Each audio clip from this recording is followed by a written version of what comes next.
তপ্ত রোদের দহন শেষে হঠাৎ নেমে আসা এক পশলা ঝুম বৃষ্টি যেন পুরো শহরকে এনে দিল স্বস্তির ছোঁয়া। আর সেই বৃষ্টিমাখা মুহূর্তকে উপভোগ করতে দেখা গেল ঢাকাই সিনেমার জনপ্রিয় চিত্রনায়িকা পরিমণিকে। তবে এবার কোনো সিনেমার দৃশ্য বা ফটোশ্যুট নয়, বরং একান্ত নিজের ভালো লাগা থেকেই বৃষ্টির সঙ্গে মিশে গেলেন এই গ্ল্যামারাস অভিনেত্রী। সম্প্রতি সামাজিক যোগাযোগ মাধ্যমে একটি ভিডিও প্রকাশ করেন পরিমণি, যা মুহূর্তেই ছড়িয়ে পড়ে নেট দুনিয়ায়। ভিডিওতে দেখা যায় লাল রঙের পোশাকে খোলা চুলে বৃষ্টির প্রতিটি ফোঁটা উপভোগ করছেন তিনি। কখনো গাড়ির ওপর শুয়ে আকাশের দিকে তাকিয়ে আছেন, আবার কখনো চোখ বন্ধ করে বৃষ্টির শব্দে নিজেকে হারিয়ে ফেলছেন।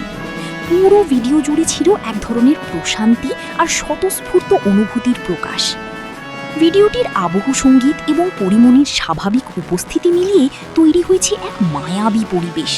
সিক্ত চুল, বৃষ্টি ভেজা মুখ আর অনাড়ম্বর অভিব্যক্তিতে তাকে যেন নতুনভাবে আবিষ্কার করেছেন ভক্তরা। ভিডিও প্রকাশের পরপরই সেটি ভাইরাল হয়ে পড়ে এবং মন্তব্যের ঘরে জমা হতে থাকে অসংখ্য প্রশংসা। বিশেষ করে একজন ভক্তের একটি মন্তব্য সবচেয়ে বেশি নজর কেড়েছে। তিনি লিখেছেন, বৃষ্টি মাখা পরি। এই একটি বাক্যই যেন ভিডিওটির আবহকে আরও গভীরভাবে তুলে ধরেছে।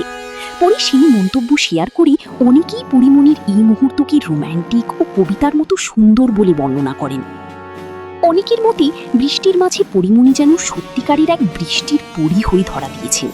আবার কেউ বলছেন, ব্যস্ত জীবনের কোলাহল ভুলেই প্রকৃতির সান্নিধ্যে পাওয়া এই ছোট্ট আনন্দই হয়তো তাকে এনে দিয়েছে অন্যরকম প্রশান্তি।